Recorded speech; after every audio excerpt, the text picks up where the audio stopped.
Hello and welcome to my second episode of Mo Money Mo Houses, the personal finance podcast with a dash of sass.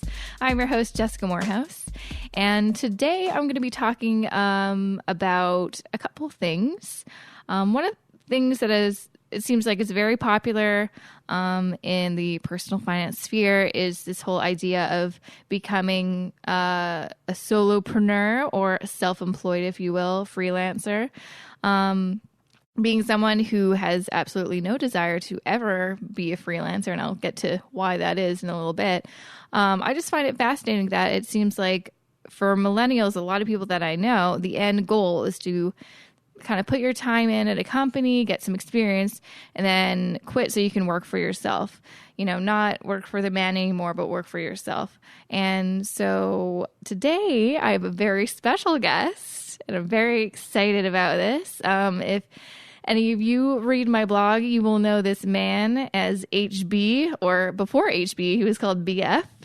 But to me, he is my husband. And do you want to... the exciting part about interviewing him is because I have tried for the past 3 years to maintain his anonymity because he just didn't, I write about me and my life, even though it's part of his life, but he's always kind of wanted to keep a bit of separation. So this is really exciting that he's letting me reveal some stuff about him. And gosh darn, do you want to say your name, HB? I don't know. Hey, yeah, sure.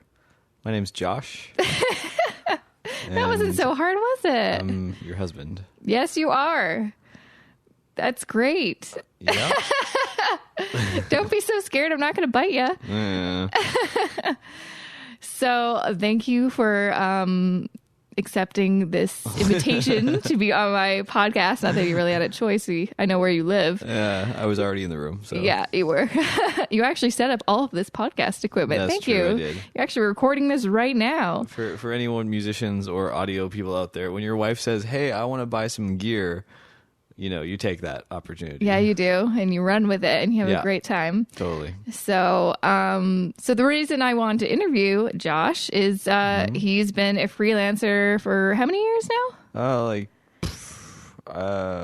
Professionally, 8 years doing what I'm doing, I guess. Mm-hmm. And what do you do? I'm an audio engineer, so I don't really make anything. The engineer title is a bit controversial. Yeah, it sounds like you make robots. No, nothing that. I'm more like an operator and a creative professional. So I record bands, I produce music, I write music, I do sound design for commercials and TV. What else do I do? I'd say from what I see, the biggest things you do is like mixing and editing music. So, sometimes you'll record it or someone else will record it, and then you get it and kind of basically bring it up a level with, just kind of finessing it. And however you do it, I have no clue really. I have like an idea. I did go to film school. I know what editing entails, but for the 8 years we've been together, I don't really know how you do what you do. I don't know. I like the mystery, I guess.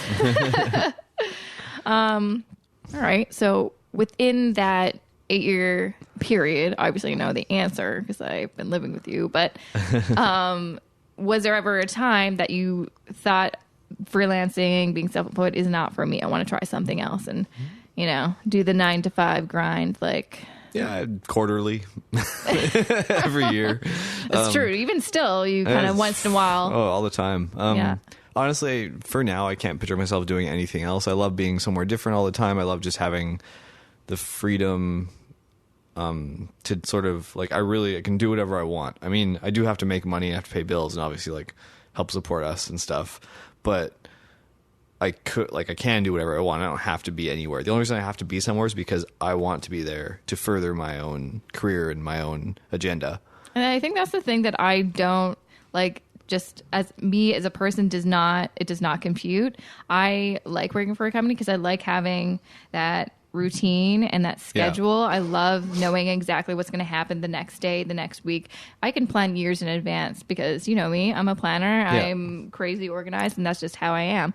But for you, because always ask, so what's next week look like? Sometimes you have no idea. Well, I have no idea right now. Well, actually, no, next week I do a bit, but in general, you're almost sometimes working on a day to day, week to week. I mean, obviously that could change depending on, what career you, like if anyone else is self-employed, it depends on what career you're in or what level you're at. But in general, right now, you're in a situation where you literally do not know what's going to happen. So that's why when it comes to like a personal finance standpoint, it can get kind of tricky. Like for me, it's way easier to budget and figure out what my next 5 years could look like financially. But for you, it's just, you find out how much you made when you do your taxes, basically. Well, and that's, you have an idea. I basically know, like I keep a running total of everything, but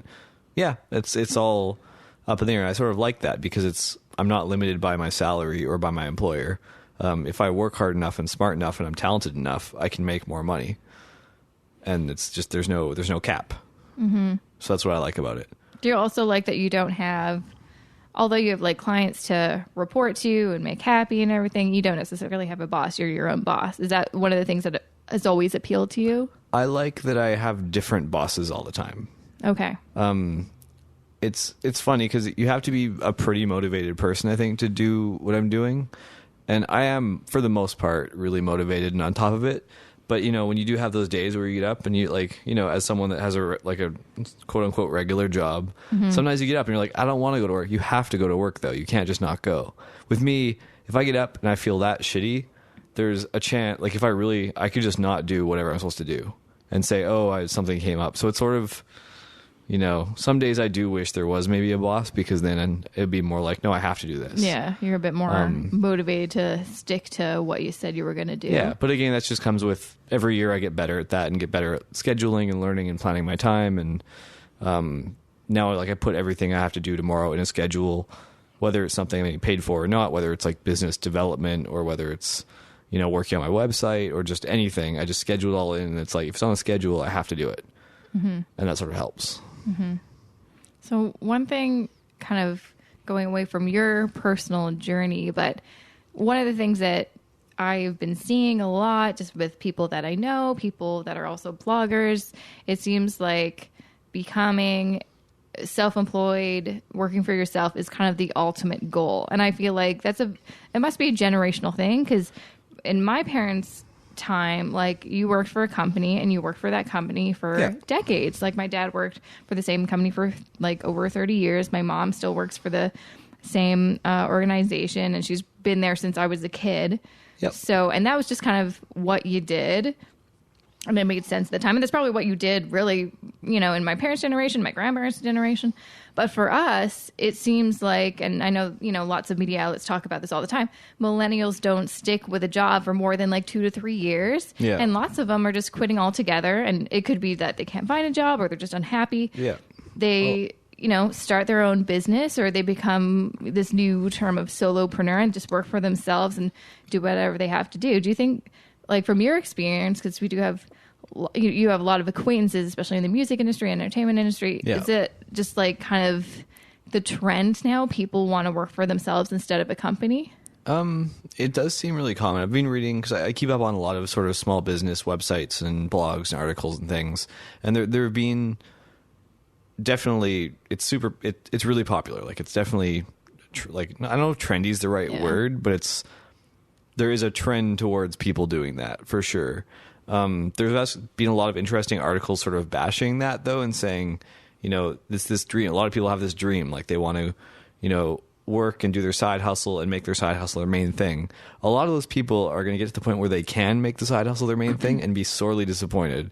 It's not easy. Like that's I think one of my biggest frustrations whenever I find out that someone has quit their job to become self-employed. It's like, I've been living with you for how many years? I've been with you, and I've seen you literally from the start when you got that first studio job till now. I see how freaking hard it is. Yeah. It is really, really hard to work for yourself. Mm-hmm. Again, it does depend on what industry you're going into. You are in a very, one of music the harder, is very difficult. It's like high risk, but high potential payoff, But so whenever I see that, I'm just like, I feel like you don't understand how difficult it is to really succeed. Like, I wish everyone the best, but I always am kind of worried that people have this idea that once they go it themselves, everything's going to be better, and it's so much better than working for. I don't know. Like part of it could be just bitterness that I'm like a company person, and I like working for a company. You like it though. So I like it. That's fine. The thing. It just suits my personality. So whenever I hear people, quitting these awesome jobs to work for themselves, I'm like, what are you doing? It's a crazy idea. Like, that makes no sense. No, I really enjoy it. I like the lifestyle. I mean, it's getting to a point now where at least, I'm still like working towards something. I'm not where I want to be yet. Financially, like, things are going okay. They're going better than 80% of people trying to do what I do. Mm-hmm. There's still a long way to go, but every year, income climbs a little bit, but I'm working less. Like, well, that's the thing. It's like, hourly, I work 40, you have to go to work every day of the week. Every single day. Crazy to only me. Get weekends off. I only get 3 weeks. I mean, I'm happy to get 3 weeks vacation now before I only got 2 weeks. But still, it's like, it's a very finite time that I get. Someone pays you to go on vacation. That's amazing. Yeah, that is nice. But still, I only have a very limited amount of time that I get for just me. But most of my life is at my job.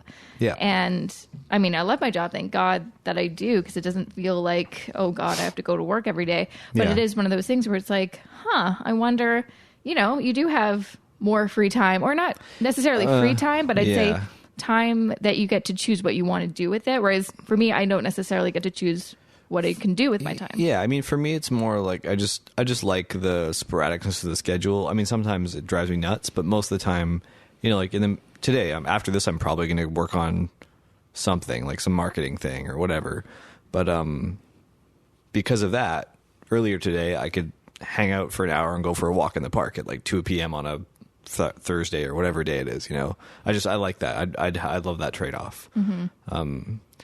The conventional 9 to 5 kind of work day structure just doesn't really appeal to me. I like that I get up when you get up because I'm a light sleeper. So no, it's good. It's good though, because then I'm up and I start working at a normal, reasonable time. Like, I'll be, working by about 9:15. Yeah, I like it. Anyway, I don't know. I started ranting there, but I like the lifestyle. Mm-hmm. I enjoy it. Drives me nuts sometimes, but. So do you think it is kind of, oh yeah, this is another thought that I just actually had, is I do feel with people that are considering, going the freelance route, that not only is it a major personality thing, some people may think that they want it and then try it and be like, oh crap, this is so not me. Totally. And second thing is, like, especially for what you want to do, but I feel like, no, in general, whatever you're doing, if you're being self-employed, most of your job is trying to find the next job and just networking. And that's one of the things that I'm absolutely awful at doing, because I am like a major nerd introvert. I have like big anxiety going to functions and trying to meet strangers and network. Yeah. And I know you were also an introvert, but you have somehow like figured out a way to put yourself out there.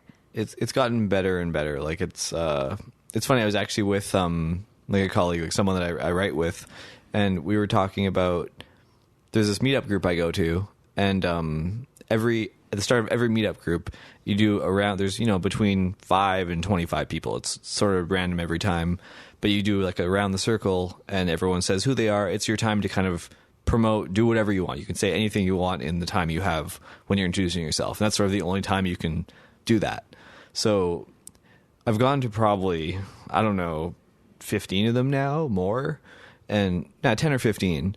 Like, of that one meetup group you started to go to when we first moved here? I feel like more. Okay. We've been here for almost 2 years, and we've gone there almost every single week. Bi-weekly. But it's bi-weekly.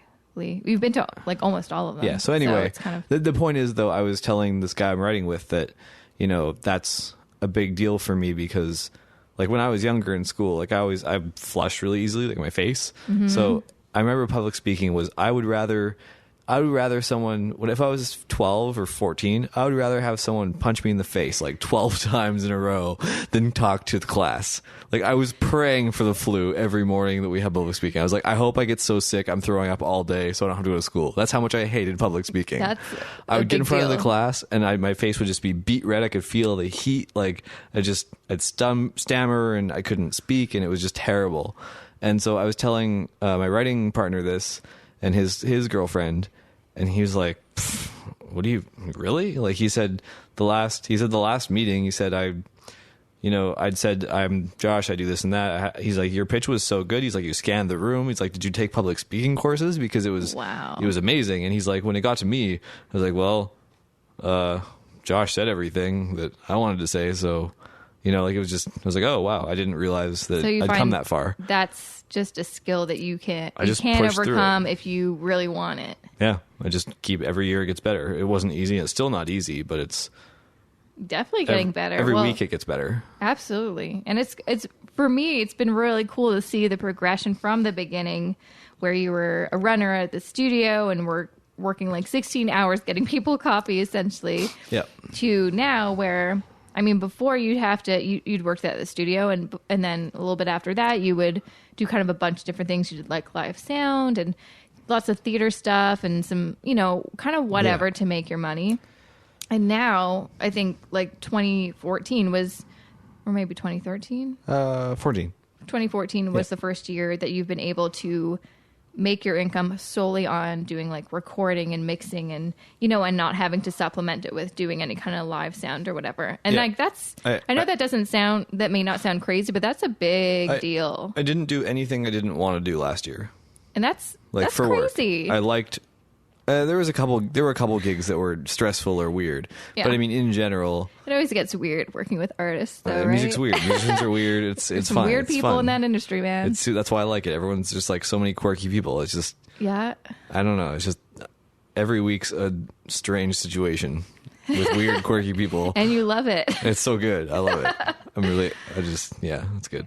So one of the things that I find also very interesting in the whole idea of being self-employed and freelance is the money part, not your favorite part. Yeah. Kind of what I mentioned before, having a kind of normal job, if you will, with a salary, it makes things a lot easier when it comes to budgeting and saving and investing. I can put everything into a spreadsheet, know exactly what I can save for the year. For you, just because every week is different, you never really know how much you're going to make and when you're going to get that money. How do you kind of wrap your head around keeping organized with your finances? I know you have your I feel like ways. This is a trap because it's not. I'm not super organized, but it's because it's like organized chaos is what you're doing right now. It's sort of like I do have a system, but it's sort of weird because, like as you said, last year was the first year I really made like 100% did music all year with a few other gigs in there. But so in order to do that, I had to make a lot of business investments, buy some new gear, make a home setup. There was sort of a transition year the last year and a half. That was an expensive year. Now that I'm thinking of all the things that you bought. Yeah. So it's all things you needed. No, exactly. And it's it's still the bare minimum. Like I'm just, coasting on bare essentials to do what I need to do. But so really, like, I think of it as sort of a growth year for my business, which makes me feel better about not saving a ton of money last year. But honestly, that's just, if you look at, like, start reading anything on small business and entrepreneurship, it's small businesses, many businesses usually not profitable for the first, like, several years. So on that scale, I don't think I'm actually doing that bad. Anyway, back to your question. So how I budget, so when I'm in this sort of weird, I don't expect to save a lot of money and reinvesting in my business mode, first thing is it's really important to have a buffer. Yes. so there's a safety, or what do you call it, in like a emergency fund. Emergency fund, yeah. So there's an emergency fund, but then there's also a buffer of, I usually leave 2 months worth of like rent and like bare essentials, like rent, food, utilities. Basically, I like to have 2 months worth of just basic living expenses in my checking account, as a sort of buffer, because then that sort of absorbs the difference between months. So if I, don't have a lot of work for 3 weeks, but then I have 14 days straight of work, the end of that month is going to be a bit short, but it'll be fine because I have that buffer. And then by the next month, it'll all kind of even out. So it's more just thinking long term, I guess, and not so much specific dollar values week to week or month to month. As far as saving goes, I have to put away a percentage for taxes. I have to put away a percentage for HST that I charge. So I have like all these different checking account pools for different things that come right off the top of basically every check I get. I automatically go into my bank account and distribute those percentages. And do you like log everything in a spreadsheet, or how do you keep all of? No, because it's all in my like invoicing software. It's all already there. All right, I guess to sort of wrap up this episode, since you have been freelancing for, oh my gosh, close to a decade, what are some of the most important things you've learned? Or if you were to be talking to someone who was considering quitting their job, or they're out of school and maybe they're just planning on doing the self-employed route right off the bat, what kind of tips or advice would you give them based on your experience? I'd say just go for it. You'll either fail miserably really quickly, keep trying and succeed, or so kind of don't be afraid of failure. Yeah, because it'll happen. You will keep failing. I fail constantly. You can't succeed if you don't fail. Like there's always, it's just a succession of failures and persisting until you succeed. But I guess just the one fear, like I totally understand where you're coming from, but I guess the one big fear for most of those people would probably be like, but when do you know when it's not working? If you keep failing, should you just keep going until you succeed? Or it depends on how much you want to do whatever it is you're trying to do. Or how much you don't. Like, I don't really have a backup plan at this point. There's nothing I like. There's a lot of things I could do. Like, I'm fairly skilled. I could pick up other work. I can go to school, get another job. But there's nothing else I want to do. There's nothing else I like doing. I think I'm the best at what I do now as far as like life skills. It just makes the most sense. So kind of follow your passion and listen to your gut at the same time. Yeah, it's kind of a cheesy answer, I guess, like the follow your dream or whatever. But yes and no. Because everyone can't. Some people can't. It's not because they're not talented, not because they're not good at what they want to do, because they're not, like, to succeed in business, you have to run a business. So if you're an artist, if you like, you like painting and you want to be a professional painter, well, you have to convince people to buy those paintings unless you're really good, like Prodigy or one of the top 2% in the world. Exactly. So it's sort of, you just have to really want it. You have to want it. To also I think become a business person, which absolutely is a big the deal. key. You have to want it more than anything, but also be aware that even if you're the most talented person at whatever, painting, whatever, you need to have that business savvy. And I think that's something that you've realized over these 8 years. Well, I'm learning that. That's something you're I'm learning that. And also just the marketing landscape has changed so much, especially with digital marketing. Everyone has to be their own marketer now. But it's great because it is great. If you can't, like, I can't afford to hire a marketing team, but I actually can do it myself now. Like, I have the same tools as every marketing business does. I'm not as good as they are, but I'm getting there. You're getting there. Well, thank you very much, Josh, for joining me on the program today. Thanks, Jess. You were awesome for doing this with me, for me, helping me buy this equipment, and I'm hopeful that maybe you'll be on the program once again. Maybe. That was fun. I had a good time. Oh, good. Great. That's awesome. All right. Well, thank you all for listening to episode 2 of Mo Money Mo Houses, the podcast. If you want to read some of my blog posts, listen to some other podcasts I've done, please visit my website at momoneymohouses.com. If you want to contact me,